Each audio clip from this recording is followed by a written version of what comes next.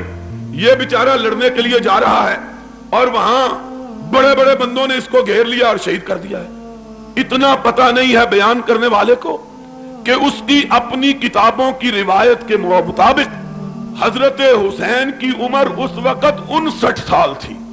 ایک کم 60 سال، اور ایک کم 60 سال کا بندہ جوان اور بچہ نہیں ہوتا بلکہ بوڑھا ہوتا ہے. اس بابے کی عمر بھی میرا خیال ہے 60 سال ہی ہونی. سفید بال اور بچے، بیویاں اور جوانی تو بڑی بات ہے. سوچ و شعور سے آگے 40 برس کی زندگی کو لوگ کہتے ہیں کہ یہ عمر کی انتہا اور کمالیت کے دن ہوتے ہیں.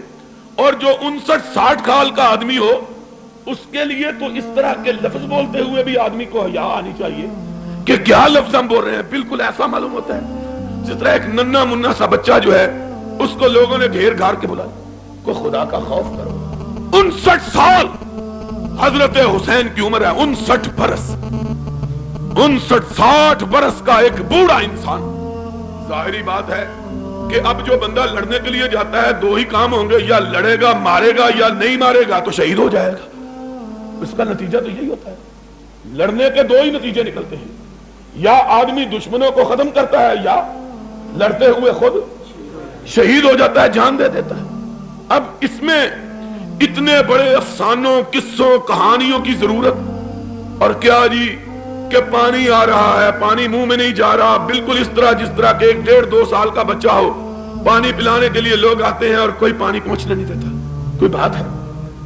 عقل کی بات کرو. حضرت حسین رضی اللہ تعالی عنہ، یہ اس طرح کے قصے، اس سے ان کی، اور پھر کہتے کیا ہیں، شہزادہ گلگوں کبا، وہ کائنات کا امام حسین کا نانا، یہ تو بادشاہتوں اور شہزادگیوں کو مٹانے کے لیے آیا تھا، تم نے محمد کے نواسے کا نام ہی شہزادہ رکھ دیا ہے. کتنے تعجب کی بات ہے. دماغ کے اندر کس طرح کی شہنشاہی کی بو پڑی ہوئی ہے. اور جب رسول کے بیٹے کا نام لیتے ہیں تو اس کے لیے بھی وہی لقب استعمال کرتے ہیں کہ جو القاب ان جابروں کے تھے جن کی جابریت اور قہاریت اور فرعونیت کو مٹانے کے لیے اللہ نے محمد الرسول اللہ کو بھیجا تھا صلی اللہ علیہ وسلم. قصہ کیا ہے؟ تو آؤ، آج حقیقی بات یہ ہے کہ لوگوں کو واقعہ کربلا کی حقیقت کا بھی علم نہیں ہے، اور سنیوں کا بھی معلوم نہیں. بیڑا غرق سنیوں کا بھی ہو گیا ہے، اس لیے کہ سنی بھی وہی قصے اور کہانیاں بیان کرتے ہیں جو کہ شیعہ میتھالوجی نے لوگوں کے ذہنوں میں جس کا جال اور تانا اور بانا بنا ہوا ہے. اچھے خاصے مولوی، اچھے خاص واعظ، اچھے خاصے خطیب شہادت حسین کا تذکرہ اسی طرح کرتے ہیں جس طرح کے شیعہ ذاکر اپنی مجلسوں میں کرتے ہیں. حق بات کہتے ہوئے زبانوں میں لڑکھڑاہٹ اور دماغوں میں ہچکچاہٹ پیدا ہوتی ہے. محمد الرسول اللہ صلی اللہ علیہ وسلم کو رب کائنات نے جو دین عطا کیا اس میں نہ کسی کی روح نہ رعایت، نہ کسی کے لیے مداہنت نہ منافقت. کہا فاصدع بما تؤمر وَأَعْرِضْ عَنِ الْمُشْرِكِينَ. اے میرے محبوب، تیرا کام یہ ہے کہ جو حق ہو اس کو کھول کھول کر بیان کر. یہ نہ دیکھ کہ لوگوں کی پیشانیوں پہ مسکراہٹ آتی ہے کہ سلوٹیں پڑتی ہیں. قرآن نے ہم کو یہ نہیں بتلایا کہ تم بھی قصے اور کہانیاں بیان کرنا شروع کر دو. اچھے اچھے لوگ قصہ گو بن گئے ہیں. حقیقی بات یہ ہے کہ 10 محرم کو جو واقعہ رونما ہوا ہے اس کا آغاز سن 60 ہجری کو ذی الحجہ کے ابتدائی ایام میں ہوا کہ حضرت حسین رضی اللہ تعالی عنہ کو پتا چلا کہ حضرت امیر معاویہ رضی اللہ تعالی عنہ کی وفات ہو گئی ہے. وہ امیر معاویہ جس کی بیعت خود حسین نے کر رکھی تھی. سنا ذرا بات، آج انشاءاللہ مسئلہ سمجھا کے جاؤں گا. وہ معاویہ جس کی بیعت خود حسین نے کی ہوئی تھی، حسین نے بھی کی تھی، جس کی بیعت اس کے بھاڑے بھائی حضرت حسن نے بھی کی ہوئی تھی، وہ معاویہ فوت ہوئے. اور ذاکر، فائز اور ہمارے ان پڑھ مولوی بھی حضرت معاویہ کا نام لیتے ہوئے ہچکچاتے ہیں، ان پر دشنام دیتے ہیں. ان سے جا کے پوچھو کہ جاؤ، ہم تو ثابت کر رہے ہیں صدیق و فاروق و عثمان کی خلافت کو، لیکن اگر تم ہم سے پوچھتے ہو تو ہم کو یہ بتلاؤ کہ مسئلہ صرف صدیق، فاروق اور عثمان کا نہیں، بلکہ تمہارے دو معصوم اماموں نے تو حضرت معاویہ کی امامت کو بھی مانا ہوا ہے، حضرت معاویہ کی خلافت کو بھی تسلیم کیا ہوا ہے. اور اگر معاویہ کی خلافت غلط تھی تو سن 40 ہجری سے لے کر سن 60 ہجری تک 20 سال کے طویل عرصے میں حسین نے معاویہ کی خلافت کو چیلنج کیوں نہیں کیا؟ بتلاؤ. 20 سال معاویہ کی خلافت کو جناب حسین نے رضی اللہ تعالی عنہما قبول کیے رکھا، ایک لفظ زبان سے نہیں کہا. اور حوالہ سنیوں کی کتاب کا نہیں، حوالہ شیعہ کتاب رجال کشی کا، کربلا کے اندر شیعوں نے کتاب چھپوائی ہے، 3 صدی ہجری، آج سے 1200 سال پہلے کا مصنف ہے. اور دوسری کتاب حیات القلوب ملا باقر مجلسی ایرانی کی، جو ایران کے شیعہ پریس نے چھاپی، اس کا حوالہ ہے. دونوں کتابوں کے اندر لکھا ہے کہ حضرت حسن رضی اللہ تعالی عنہ نے جب حضرت معاویہ رضی اللہ تعالی عنہ سے صلح کی تو شرائط طے ہوئی. اس کے بعد حضرت معاویہ رضی اللہ تعالی عنہ نے حضرت حسین کی شرائط کو تسلیم کیا، حضرت حسن کی شرائط کو تسلیم کیا. جب شرائط تسلیم ہو گئی، حضرت حسن نے، علی کے بیٹے نے، خلافت سے دستبردار ہو کر اس مسجد کے اندر، جس مسجد کو ان کے بابا حضرت علی نے بنوایا تھا، اس مسجد کے اندر اپنے باپ حضرت علی کا منبر رکھوایا اور اس پر حضرت امیر معاویہ کو بٹھایا. خود نیچے بیٹھے، معاویہ کو اوپر بٹھایا. کہا کائنات کے لوگوں سن لو، آج رسول کا نواسا علی کا بیٹا خلافت سے دستبردار ہو کر اپنا خلیفہ امیر معاویہ کو مان رہا ہے.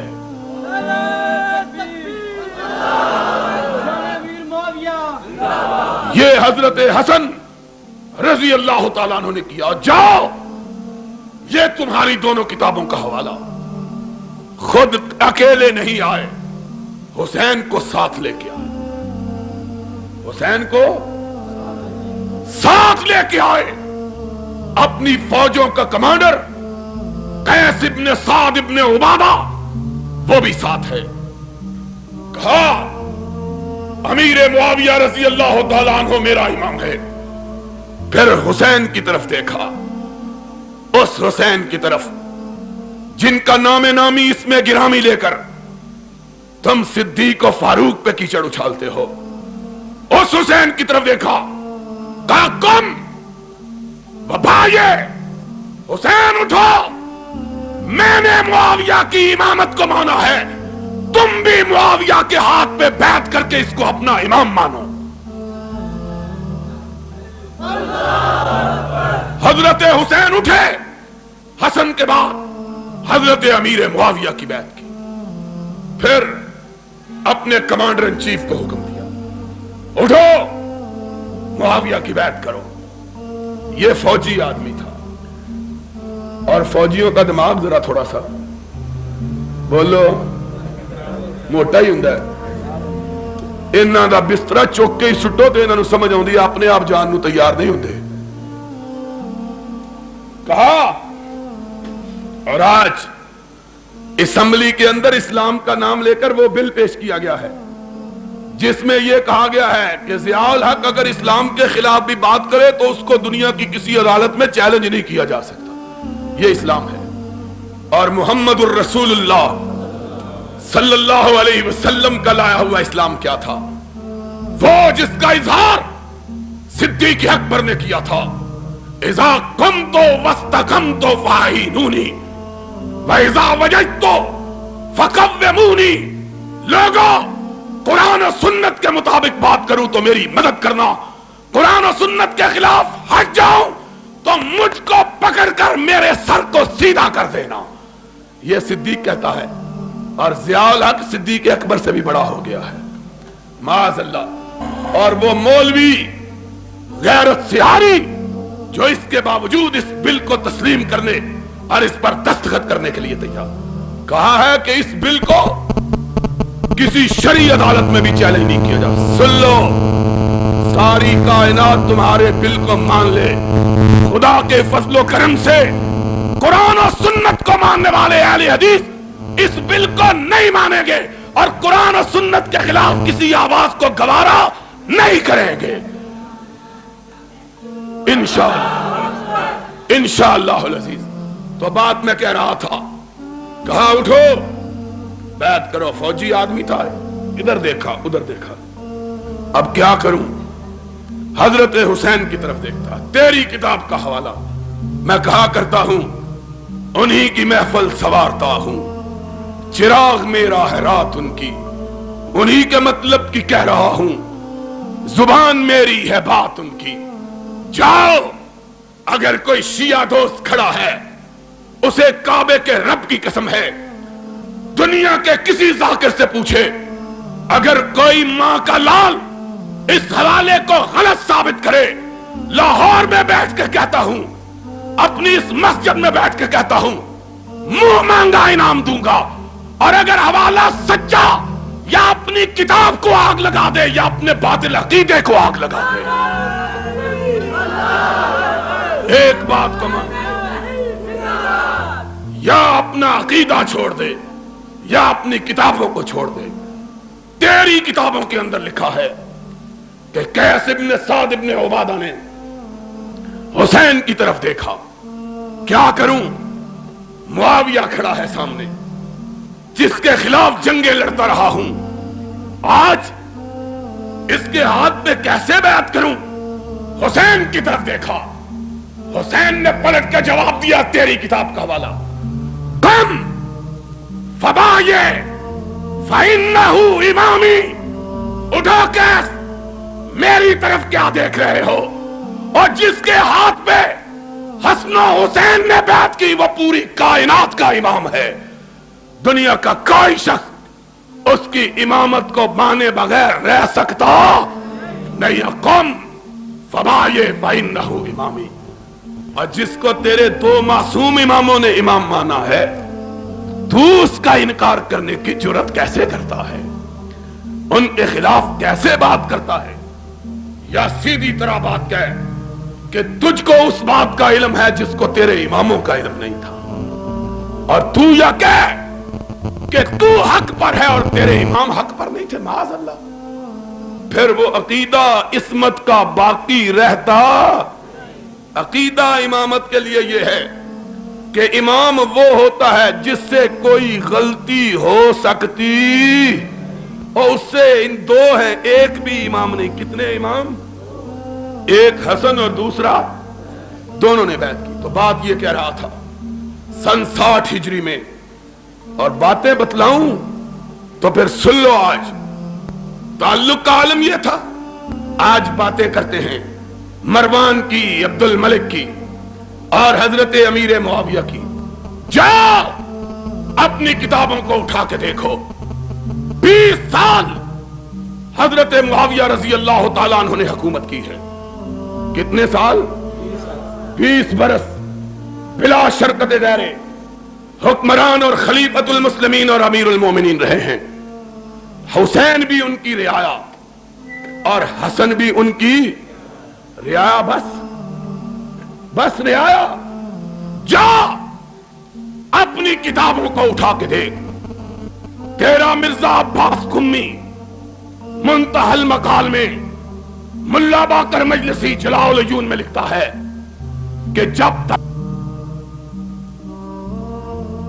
اور نمازیں امیر معاویہ کے مقرر کردہ گورنر مدینہ مروان کے پیچھے پڑتے رہے. حسن بھی حسین بھی نمازیں کس کے پیچھے پڑتے رہے؟ امیر معاویہ کے قائم کردہ گورنر مدینہ مروان کے پیچھے. آج باتیں کرتے ہیں مروان ایسا اور امیر معاویہ ایسا. اگر امیر معاویہ ایسا ہوتے تو حسن اور حسین کو امیر معاویہ سے وظیفہ لینے کی ضرورت نہیں. اس کو جائز نہ سمجھتے اور ان کے خلاف جہاد کرتے, خروج کرتے, باہر نکلتے, تلوار بے نعم کرتے. 20 سال کے طویل عرصے میں ایک دفعہ 20 سال کے طویل عرصے میں ایک دفعہ بھی حضرت امیر معاویہ کے خلاف زبان شکوہ کو حرکت. ایک دفعہ. آج یہاں مسئلہ کفر و اسلام کا بنا لیا ہے. کافر مسلمان, تیرے کہنے سے نہ کوئی کافر ہوتا ہے نہ تیرے کہنے سے کوئی مسلمان بنتا ہے. کون کافر کون مسلمان؟ میرا عقیدہ یہ ہے جس کے ہاتھ پہ حسن و حسین بیعت کرے وہ کبھی کافر ہو سکتا. اور میرا تو تیرے اماموں کے بارے میں یہ عقیدہ ہے, اور تیرا اپنے اماموں کے بارے میں عقیدہ کیا ہے کہ امام اور معصوم ہوتے ہوئے بھی انہوں نے کافروں کی بیعت کر لی تھی. کچھ خدا کا خوف کرو. ابھی بتلاؤں گا تعلقات. تو بات یہ ہو رہی تھی سن 60 ہجری میں حضرت امیر معاویہ رضی اللہ تعالی عنہ کا انتقال ہوا. 40 ہجری میں حضرت حسن رضی اللہ تعالی عنہ ان کے ہاتھ پر بیعت کر کے خلافت سے دستبردار ہوئے, اور 20 سال حضرت معاویہ نے بلا شرکت غیر حکومت کی. کسی نے ان کی خلافت اور امامت کے خلاف کبھی زبان شکوہ کو حرکت نہیں. 60 میں انتقال ہو گیا. حضرت امیر معاویہ کے بعد یزید کو ان کی جگہ خلیفہ بنایا گیا. اب یہاں رک کے یہ بات بھی سمجھ لو. یار کہتے ہیں یہ بڑا ظلم ہوا ہے. کیا ظلم ہوا ہے؟ کہتے ہیں باپ کے بعد بیٹے کو خلافت مل گئی. ہم نے کہا ہوش سے ذرا مسئلہ سن لینا. آج اللہ کے فضل و کرم سے اس طرح مسئلہ سمجھاؤں گا کہ پہلے کبھی نہ سمجھا ہوگا اور پھر قیامت تک کبھی نہیں بھولے گا انشاءاللہ. یہ بات خلافت باپ کے بعد کس کو مل گئی؟ بیٹے. ملا وائز گلا پھاڑ پڑ کر کہتا ہے اسلام کی تاریخ بدل گئی. کیا بدل گئی ابھی؟ باپ کے بعد بیٹا حکمران ہو گیا, اسلام تبدیل ہو گیا. میں کہتا ہوں اگر میں اہل حدیث کا بیٹا, اہل سنت کا فرزند یہ بات کہوں تو شاید اس بات کا کوئی وزن ہو, شاید اس بات کا کوئی وزن ہو. اس لیے کہ ہمارے نزدیک باپ کے بعد بیٹا خلافت کا حقدار نہیں ہوتا. باپ کے بعد بیٹا خلافت کا حقدار. ہمارے نزدیک امامت وراثت کی چیز نہیں ہے. ہمارے نزدیک امامت وراثت کی چیز. اس لیے کہ کائنات کے انسان جب فاروق اعظم کے آخری لمحات میں فاروق اعظم کی بارگاہ میں آئے اور آ کے کہا فاروق اس دنیا سے جا رہے ہو, اپنے باپ اپنے بیٹے عبداللہ ابن عمر کو جو سرور کائنات کا صحابی, نبی کے پیچھے نمازیں پڑھنے والا, حضور کی قیادت میں جنگیں لڑنے والا, سرور کائنات کی زبان اقدس نے جس کی تعریف کی ہے, اس کو مومن مسلمانوں کا امیر بنا دو. تو فاروق نے آنکھ اٹھا کے جواب دیا, نہیں نہیں, میں قیامت کے دن اپنے رب سے یہ نہیں سننا چاہتا کہ میرا رب جب مجھ سے پوچھے کہ عمر امت کی باغ دوڑ کس کو دے کے آیا تھا, تو میں یہ نہیں سننا چاہتا کہ جواب میں یہ کہا جائے کہ اپنے بیٹے کو دے کے آیا تھا. نہیں نہیں, میں کہنا چاہتا ہوں رب کی بارگاہ میں, اللہ, میں اس کمیٹی کو سونپ آیا تھا جس کمیٹی کے ارکان کو تیرے نبی نے اپنی زبان اقدس سے جنت کی بشارت عطا فرمائی تھی, اپنے بیٹے کو نہیں دینا چاہتا. اور جس نے اصول وضع کیا تھا, سن لو آج اللہ کی رحمت سے یہ مسئلہ, جس نے کنبا پروری, خیش پروری کی جڑ کاٹی تھی, یہ کہہ کر کہ جب وقت آخر آیا مجوسی نے آپ کی پشت مبارک پہ خنجر توار کیا, آپ زخمی ہو کر گرے, موت کی بے ہوشیاں طاری ہوئیں, تو آپ نے اس وقت ان لوگوں کو بلایا جن کو نبی کائنات نے نام لے کے جنت کی بشارت دی تھی. کل کتنے لوگ تھے؟ 10. فاروق کے زمانے میں کتنے زندہ تھے؟ 7. 8 میں خود فاروق تھے, 7 تھے زندہ, 8 میں خود, کل 10 تھے. ایک صدیق اکبر, فاروق اعظم, عثمان ذی النورین, علی مرتضی, طلحہ, زبیر, عبد الرحمن ابن عوف, حضرت ابو عبیدہ ابن جراح اور حضرت سعید ابن عاص رضی اللہ تعالی عنہم اجمعین. صدیق بھی فوت ہو چکے تھے اور حضرت ابو عبیدہ ابن جراح رضی اللہ تعالی عنہ بھی فوت ہو چکے تھے. باقی کتنے؟ 8. باقی کتنے؟ 8. ان میں سے 8 میں خود حضرت فاروق اعظم. باقی کتنے؟ 7. بلایا 7 کے 7 کو اور 6 کے لیے حکم دیا کہ ان میں سے کسی ایک کو خلیفہ منتخب کر لے. منتخب کتنے چھوڑے؟ 6. باقی کتنے تھے؟ 7. کل کتنے تھے؟ 7. خلافت کتنے لوگوں میں محدود کی؟ 6 میں. 7واں کو کیوں نکالا جانتے ہو؟ 6 کو مقرر کیا, عثمان کو, علی کو, کتنے؟ 2, طلحہ اور زبیر, 4, عبد الرحمن اور سعد ابن ابی وقاص. 6 کو مقرر کیا, 7ویں کو نکال دیا. پوچھنے والے نے پوچھا ان 6 کو کیوں مقرر کیا؟ کہا یہ وہ ہیں جن کا نام لے کے نبی نے جنت کی بشارت دی ہے. رب پوچھے گا امت کی باغ دوڑ کے لیے کن کو مقرر کیا؟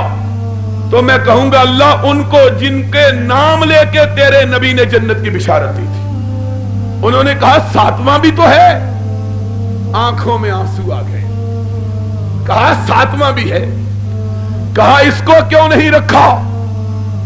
کہا اس کو اس لیے نہیں رکھا کہ یہ عمر کا بہنوئی ہے, یہ عمر کا بہنوئی ہے, اور میں قیامت کے دن چاہتا ہوں کوئی یہ نہ کہے کہ آتے ہوئے مسلمانوں کے اقتدار کے لیے جو کمیٹی بنائی تھی اس میں اپنے رشتہ دار کو بھی رکھ دیا تھا.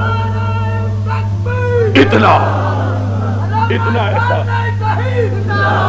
احساس کہ اپنے رشتہ دار کو نبی کی زبان اقدس سے جنت کی بشارت پانے کے باوجود خلافت کمیٹی میں رکھنا گوارا.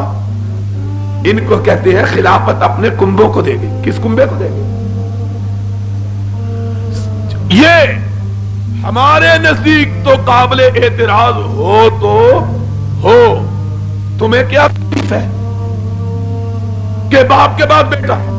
ان کو یہ بات کہنے کا کیا حق ہے جن کے مذہب کی بنیاد ہی اس بات پر ہے کہ باپ کے بعد بیٹا, بیٹے کے بعد پوتا, پوتے کے بعد پڑپوتا, پڑپوتے کے بعد اس کا بیٹا, اس کے بعد اس کا بیٹا, اس کے بعد اس کا بیٹا, اور جن کی امامت چلتی ہی نسل میں ہے ان کو معاویہ پہ اعتراض کا حق کہاں سے مل گیا ہے؟ جن کے مذہب کی بنیاد وراثت پر ہے وہ اعتراض کیوں کرتے ہیں؟ ان کو کیا حق ہے اعتراض کرنے؟ اور مسئلہ سمجھ آیا کہ نہیں؟ نہیں آیا.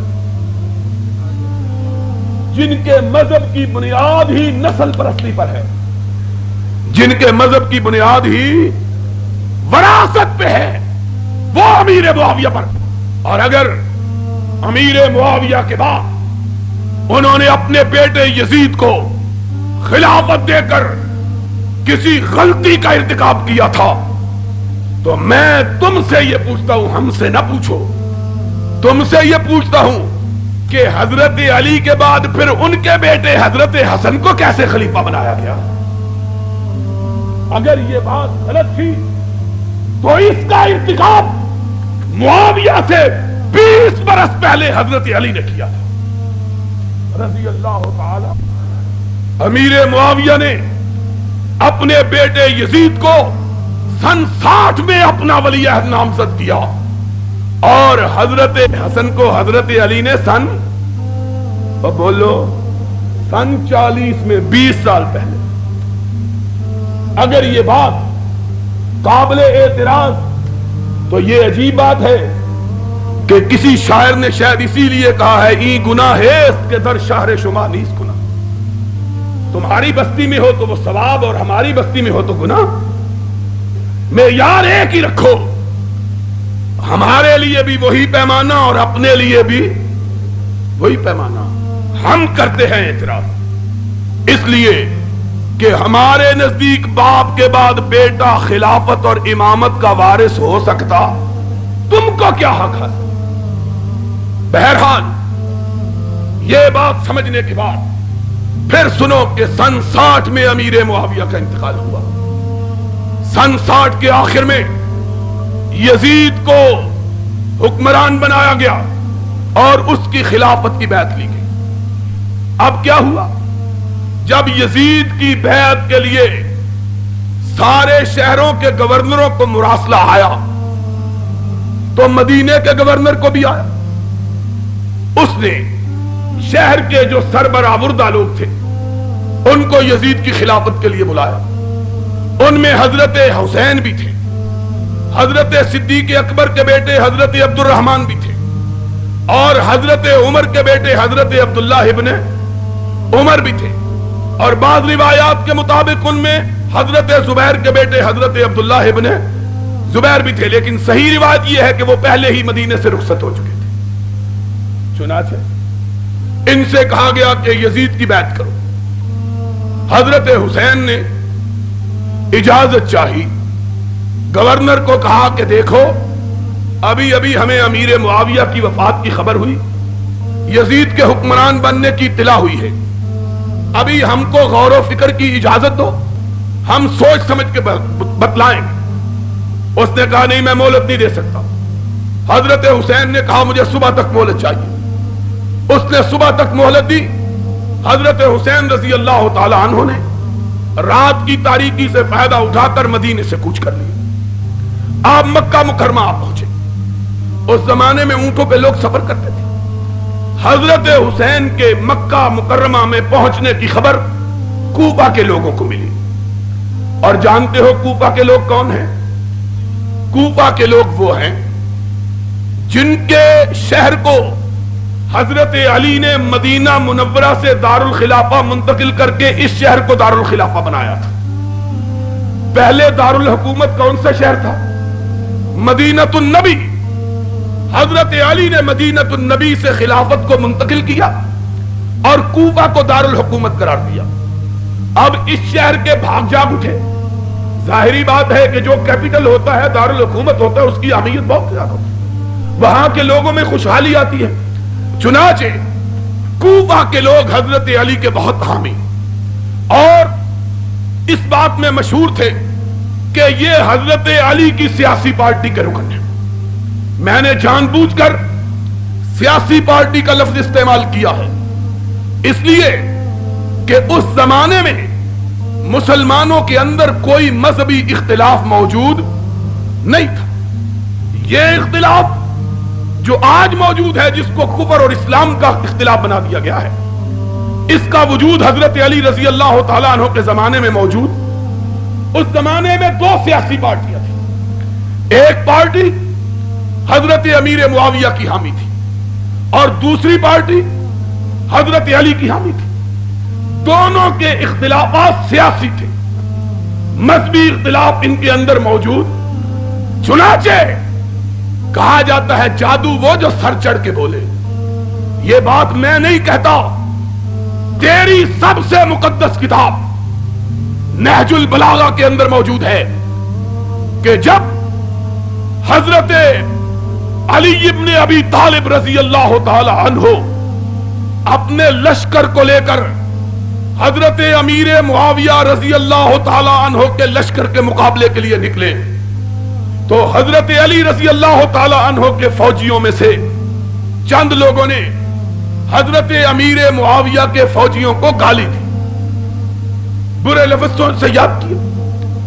حضرت علی نے سنا, جا اٹھا کے دیکھ نہج البلاغہ کے اندر لکھا ہے تیری کتاب. حضرت علی نے گالی سنی, فرمایا لا تکونوا سبابین, گالی دینے سے رک جاؤ. کوئی آدمی معاویہ کے ساتھیوں کو گالی نہ دے. لوگ حیران رہ گئے. تلواریں نکلی, نیزے سانوں پہ چڑھے ہوئے, تیر کمانوں پہ چڑھے ہوئے. ہم نے برے لفظوں سے یاد کیا اور علی نے ٹوک دیا. علی نے فرمایا رک جاؤ, کوئی گالی نہ دے. سن لو علی کیا کہتے ہیں, یہ تمہارے امام معصوم اول ہیں, اپنا عقیدہ بیان کرتے ہیں. فرمایا لا نستزیدہم بإیمان ولا یستزیدوننا بإیمان. اور میرے ساتھیوں سن لو, ہمارے درمیان اور معاویہ کے درمیان کوئی مذہبی اختلاف نہیں, بلکہ میں علی یہ کہتا ہوں کہ میں معاویہ سے اتنا ہی ایمان میں برابر ہوں جتنے کہ عام مسلمان. میرے ایمان اور معاویہ کے ایمان میں کوئی فرق نہیں ہے, ہم سب برابر ہیں. لا یستزیدوننا بإیمان ولا نستزیدہم بإیمان. نہ ان کا ایمان ہمارے سے کم ہے نہ ہمارا ایمان ان سے زیادہ ہے. ان کا خدا وہی ہے جو ہمارا خدا ہے, ان کا نبی وہی ہے جو ہمارا نبی ہے, ان کی کتاب وہی جو ہماری کتاب ہے. الا مختلفنا فی دم عثمان ونحن منہ براء. ہمارے درمیان جو اختلاف پیدا ہوا ہے وہ جناب عثمان کی شہادت کے بارے میں. ہم نے شہادت عثمان میں کوئی حصہ نہیں لیا. ان کو غلط فہمی ہے کہ ہم نے قاتلوں کو پناہ دے رکھی ہے. اس غلط فہمی کی وجہ سے ہم لڑنے کے لیے آئے, وگرنہ ہمارے نزدیک کفر و ایمان کا کوئی اختلاف موجود. یہ حضرت علی کا سیاسی پارٹیاں تھیں. ایک گروپ کے لیڈر حضرت علی تھے, ایک گروپ کے لیڈر حضرت معاویہ تھے. دونوں میں کفر و ایمان. اور یہی وجہ ہے کہ جب جنگ صفین ہوئی حضرت علی رضی اللہ تعالی عنہ کے ساتھیوں کی لاشوں کو اکٹھا کیا گیا اور حضرت معاویہ کی لاشوں کو بھی اکٹھا کیا گیا, ان کے ساتھیوں کی. لوگوں نے کہا معاویہ کے ساتھیوں کی لاشوں کو اٹھاؤ اور گڑھوں میں پھینک دو, اپنے ساتھیوں کی لاشوں کو اٹھاؤ, ان کا جنازہ پڑھو, ان کو کفناؤ, ان کو دفناؤ. علی نے جواب دیا تیری کتاب کا حوالہ نہج البلاغہ. فرمایا نہیں, دونوں ایمان میں برابر ہیں, دونوں لاشوں کو رکھا جائے.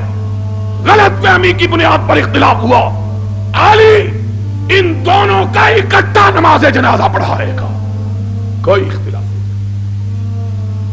بہرحال سیاسی طور پر اختلافات نے اتنی وسیع خلیج حائل کر دی کہ آپس میں ملنا دشوار ہو گیا، لیکن کفر و اسلام کا فتویٰ دونوں جانبوں میں سے کسی نے دوسرے پر نہیں دبا۔ حضرت معاویہ کی وفات کے بعد یزید کے دور حکومت کا جب آغاز ہوا، حضرت حسین چھپ کر مدینہ طیبہ سے نکل کر مکہ مکرمہ کی طرف آئے۔ کوفہ کے لوگوں کو علم ہوا، وہی کوفہ کے لوگ جو حضرت علی کے پارٹی کے لوگ تھے، انہوں نے جناب حسین کی خدمت میں خط لکھے، حسین تم نے بہت اچھا کیا یزید کی بیعت نہیں کی، آؤ ہم تیرے باپ کی پارٹی کے لوگ تجھ کو بلاتے ہیں کہ آؤ ہمارے پاس آ جاؤ، ہم تجھ کو اپنا حکمران مان لیتے ہیں۔ خط پہ خط آنے لگے، ہر روز خط۔ ایک دن اتنے خط آئے کہ شیعہ مورخ مفید نے لکھا ہے کہ حضرت حسین کی بوری بھر گئی، اتنے خط آئے ہر روز کہ آ جائیے ہمارے پاس آ جائیے، ہم آپ کو اپنا حکمران ماننے کے لیے تیار ہیں۔ آخر کار 18,000 کے قریب خط آئے حضرت حسین کے۔ حضرت حسین نے سوچا کہ یہ لوگ اتنا مجبور کر رہے ہیں، چلنا چاہیے۔ ساتھیوں نے مشورہ دیا کہ خود نہ چلیے، پہلے کسی کو اپنا نمائندہ بنا کے بھیجیے کہ حالات تو دیکھیں حالات کیا ہیں۔ حضرت حسین نے اپنے تایا کے بیٹے حضرت عقیل جو حضرت علی کے بڑے بھائی تھے، 10 سال بڑے تھے، ان کے صاحبزادے مسلم ابن عقیل کو کوفہ میں بھیجا کہ جاؤ جا کے حالات کا پتہ کرو، حالات کیا ہے، بات لمبی ہو جائے گی۔ مسلم ابن عقیل بھی نوجوان آدمی تھا، کوفہ کے لوگوں کے جذبات دیکھے، ان کے بہلاوے میں آگے حسین کو خط لکھا، حسین انتظار نہ کرو، فصل پک کے تیار ہو چکی ہے، کاٹنے والے کا انتظار ہے، جلدی سے آ جاؤ۔ اب ذرا جو بات بتلانا چاہتا ہوں وہ سن لو۔ جب حضرت حسین نے کوچ کا اعلان کیا مکہ مکرمہ سے، اس دن ذی الحجہ کی 8ویں تاریخ تھی۔ ذی الحجہ کی کتنی تاریخ تھی؟ 8ویں تاریخ۔ اور کوئی حاجی یہاں موجود ہوگا، اس کو پتا ہے 8ویں ذی الحجہ کو کیا ہوتا ہے؟ 8ویں ذی الحجہ کو یہ ہوتا ہے کہ مکے میں جو حاجی گئے ہوتے ہیں وہ حج کا احرام باندھتے ہیں اور مینا کی طرف احرام باندھ کے نکلتے ہیں۔ حج کے دن کا پہلا دن کون سا ہوتا ہے؟ 8 ذی الحجہ۔ 8 ذی الحجہ کو جب لوگ احرام باندھ کے مینا کی طرف جا رہے تھے، حضرت حسین نے اپنے قافلے کو لیا اور کوفہ کی طرف رخ کیا۔ لوگوں نے پوچھا حسین لوگ حج کے لیے جا رہے ہیں، تم کہاں جا رہے ہو؟ فرمایا مجھ کو میرے باپ کے شیعہ نے بلایا ہے، میں کوفہ میں جا رہا۔ حضرت عبداللہ ابن عباس جو حضرت حسین کے چچا تھے، حضرت علی کے چچا کے بیٹے، ان کو پتا چلا حضرت عبداللہ ابن عباس ان کو 3 مقام حاصل ہیں۔ ایک یہ کہ حسین کے چچا، دوسرا یہ کہ یہ وہ شخصیت گرامی ہے جن کا نام لے کے نبی نے ان کے لیے دعا کی ہے، اللہم علمہ القرآن وفقہہ فی الدین، اللہ عبداللہ ابن عباس کو دین کی سمجھ عطا فرما۔ تیسرا یہ حضرت علی کی فوجوں کے کمانڈر ان چیف رہے ہیں۔ 3 حیثیتیں۔ عبداللہ ابن عباس کو پتا چلا، بھاگے ہوئے آئے، حسین کی اونٹنی کی مہار تھام لی، فرمایا حسین کہاں جا رہے ہو؟ کہا کوفے کے شیعوں نے بلایا ہے۔ فرمایا جن شیعوں نے تیرے باپ سے وفا نہیں کی، تجھ سے وفا کیسے کریں گے؟ نہ جاؤ، حسین جانا ہے تو کسی اور جگہ جاؤ۔ اب حسین دانا اور بینا آدمی، 59 سال کے پختہ عمر کے انسان، گرم و سرد جشیدہ، عبداللہ ابن عباس کو کہتے ہیں چچا میرے راستے سے ہٹ جاؤ، میں نے جو فیصلہ کر لیا ہے اس سے پلٹنے کے لیے تیار نہیں۔ حضرت ابن عباس نے کہا حسین اگر مجھے معلوم ہو کہ میں تیرے اونٹ کے راستے میں لیٹ جاؤں گا تو رک جائے گا تو میں لیٹنے کے لیے تیار ہوں، مت جاؤ۔ حسین نے کہا چچا اب آگے اٹھے ہوئے قدم پیچھے نہیں ہٹ سکتے. عبداللہ ابن عباس نے تاریخی الفاظ کہے, فرمایا اگر تو نہیں رکتا تو میری پشین گوئی سن لے, میں تیری داڑھی کے بالوں کو خون میں رنگا ہوا دیکھ رہا. جنہوں نے تیرے بڑے بھائی اور تیرے باپ سے وفا نہیں کی وہ تجھ سے بھی وفا نہیں کریں گے. حسین اس کے باوجود چل نکلے. اب ادھر ماجرا دیکھیے کہ مسلم ابن عقیل کے ہاتھ پر 32,000 سے زیادہ لوگوں نے موت کی بیعت کی. یزید کو پتا چلا کوفے کے صوبے کے حالات خراب ہیں. اس نے پہلے گورنر کو تبدیل کر کے عبید اللہ ابن زیاد کو گورنر بنا کے بھیجا. صرف 18 آدمی اس کے ساتھ بھیجے. کتنے آدمی؟ عبداللہ ابن عبید اللہ ابن زیاد این اس زمانے میں جبکہ کوفہ کی ہر گلی, ہر بازار اور ہر گھر میں حسین کے نعرے لگ رہے تھے, ان دنوں میں صرف 18 سپاہیوں کے ساتھ عبید اللہ ابن زیاد نے کوفے میں قدم رکھا. اس زمانے میں عربوں کا دستور یہ تھا کہ پرانے پنجابیوں کی طرح سفر کرتے ہوئے اپنے چہرے پہ ٹھاٹھا باندھ کے رکھتے تھے. جس طرح ہمارے دیہاتوں میں دیہاتی لوگ سفر کرتے ہوئے اپنی پگڑی کا پلو اپنے منہ پہ باندھ لیتے ہیں, اسی طرح عربوں کا دستور تھا کہ چہرے پہ گرد و غبار نہ پڑے. عبید اللہ ابن زیاد اپنے چہرے پہ ٹھاٹھا باندھے کوفے کے بازاروں میں داخل ہوا. لوگوں کو حسین کا انتظار تھا. انہوں نے سمجھا حسین آ گیا ہے. سارا کوفہ نکل کے باہر آ گیا. جہاں سے گزرتے لوگ کہتے السلام علیکم یا ابن رسول اللہ, رسول کے بیٹے تجھ کو سلام ہو. انہوں نے سمجھا حسین آیا.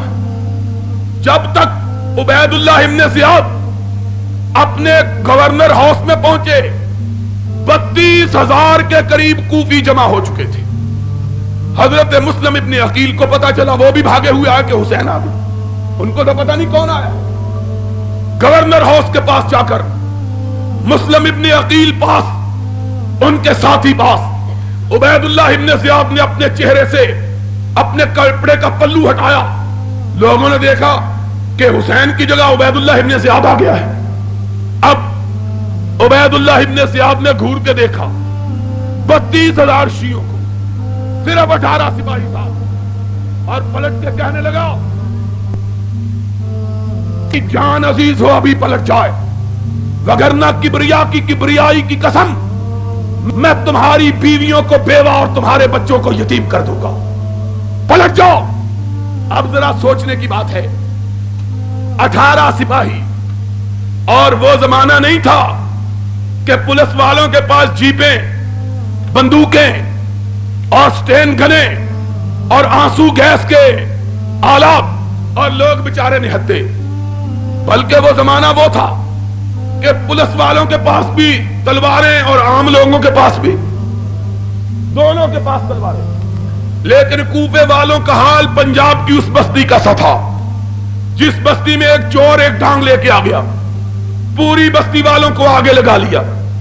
آگے آگے بستی والے پورے بھاگ رہے, پیچھے اکیلا چور بھاگ رہا. صبح کو لوگوں نے پوچھا اور تمہاری مت ماری گئی ہے, تمہیں کیا ہو گیا؟ کہنے لگے کیا کرے, ہم سارا گاؤں اکیلے اور چور اور لاٹھی 2 جنے تھے. یہ کوفے کے لوگوں کا حال.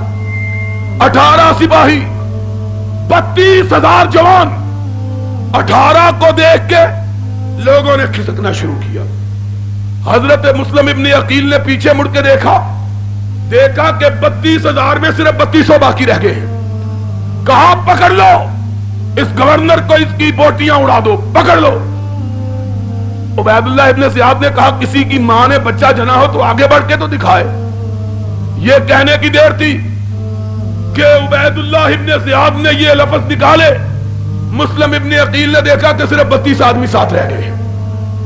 اب ذرا اور آگے بڑھے, جاؤ الارشاد شیخ مفید کی, اعلام الورا تبرسی کی, الفصول المہمہ ابن سباق کی, کشف الغمہ اربلی کی, تمہاری کتابیں اٹھاؤ. کوئی مقابلہ, کوئی لڑائی نہیں ہوئی. تھوڑی دیر گزری, مسلم ابن عقیل نے دیکھا کہ تنہا تنہا کوفہ کے بازاروں میں کھڑا ہے, کوئی ساتھ باقی نہیں بچا. پردیسی, اجنبی,